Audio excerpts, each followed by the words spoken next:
Hi hello అండి, అందరికీ నమస్తే. Welcome to my channel. AP రాష్ట్ర వ్యాప్తంగా ఉన్నటువంటి ఎవరైతే రేషన్ కార్డు కావాలి అని అనుకుంటున్నారో, ముఖ్యంగా కొత్తగా పెళ్ళైన వారు ఈ రేషన్ కార్డుల కోసం పొందాలి అని అనుకుంటున్నారు. ఈ వీడియోని ఎక్కడ స్కిప్ చేయకుండా చివరి వరకు చూడండి. దీని గురించి ఏపీ ప్రభుత్వం ఒక కొత్త అప్డేట్ అనేది తీసుకురావడం అయితే జరిగింది. ఎవరైతే కొత్తగా పెళ్లి చేసుకున్న వారు రేషన్ కార్డు కోసం పొందాలి అనుకుంటే ఈ వీడియోని ఎక్కడ స్కిప్ చేయకుండా చివరి వరకు చూసి నా వీడియో కనుక నచ్చితే ప్లీజ్ ఒక చిన్న లైక్ చేయండి అండ్ సబ్స్క్రైబ్ చేసుకోండి. గవర్నమెంట్ నుంచి వచ్చే ప్రతి ఒక్క అప్డేట్ నేను మీకు ఎప్పటికెప్పుడు నేనైతే తెలియజేస్తూనే ఉంటాను. ఇకపోతే కొత్తగా పెళ్ళైన వారు రేషన్ కార్డు పొందాలి అనుకుంటే ఖచ్చితంగా ఈ విషయాలు అనేది తెలుసుకోవాలి. ఆ విషయాలు ఏంటి అనేది నేను ఇప్పుడు మీకు క్లారిటీగా వివరంగా ఈ వీడియోలో మీకు అయితే తెలియజేస్తాను. నా వీడియో కనుక నచ్చితే లైక్ చేయండి అండ్ సబ్స్క్రైబ్ చేసుకోండి. ఇక లేట్ చేయకుండా మనమైతే వివరాల్లోకి అయితే వెళ్ళిపోతాము. ఏపీ రాష్ట్ర వ్యాప్తంగా ఉన్నటువంటి ఏపీ ప్రజలకు ఏపీ ప్రభుత్వం ఒక అదిరిపోయే శుభవార్తని అయితే తెలియజేసింది. రేషన్ కార్డు పొందాలని ప్రతి ఒక్కరూ అనుకుంటున్నారు. ఎందుకంటే రేషన్ కార్డు ఉంటే చాలు ప్రభుత్వం అందించే పలు సంక్షేమ పథకాల ప్రయోజనాలు లభిస్తాయి.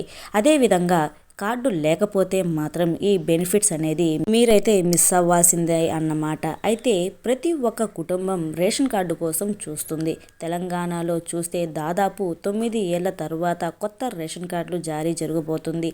ఇప్పటికే అప్లికేషన్లు కూడా తీసుకుంటున్నారు. దీనికి మీరు మీ సేవకు వెళ్ళి కొత్త రేషన్ కార్డుల కోసం అయితే అప్లై అయితే చేసుకోవచ్చు. అయితే ఇక్కడ చూసుకుంటే ఒక విషయం మీరైతే గమనించాల్సి అయితే ఉంటుంది. కొత్తగా పెళ్ళైన వారు కొత్త రేషన్ కార్డు తీసుకోవాలంటే ఏం చేయాలి, దానికి ప్రాసెస్ ఎలా చేసుకోవాలి అనేది నేను మీకు ఒకసారి తెలియజేస్తాను. చూసుకుంటే కొత్తగా పెళ్ళైన జంట రేషన్ కార్డు పొందాలంటే ముఖ్యంగా పాత రేషన్ కార్డులో ఉంటే తల్లిదండ్రుల కార్డులో పేర్లను తొలగించాల్సి అయితే ఉంటుంది. అప్పుడే కొత్త కార్డుకు మీరైతే దరఖాస్తు చేసుకోగలరు. అలా చేసుకోకపోతే మీకైతే ఈ కొత్త రేషన్ కార్డు అనేది మీకైతే రాదు. ఎందుకంటే కొత్త రేషన్ కార్డు కోసం ఆన్లైన్లో ఆధార్ నెంబర్ కొట్టగానే పాత కార్డులో ఉన్న పేర్లను చూపిస్తుంది. అప్పుడు వాళ్ళ కొత్త కార్డును దరఖాస్తు చేసుకోలేరు. అందుకే ముందుగా ఈ పాత కార్డులో పేర్లు తొలగించాల్సి అయితే ఉంటుంది.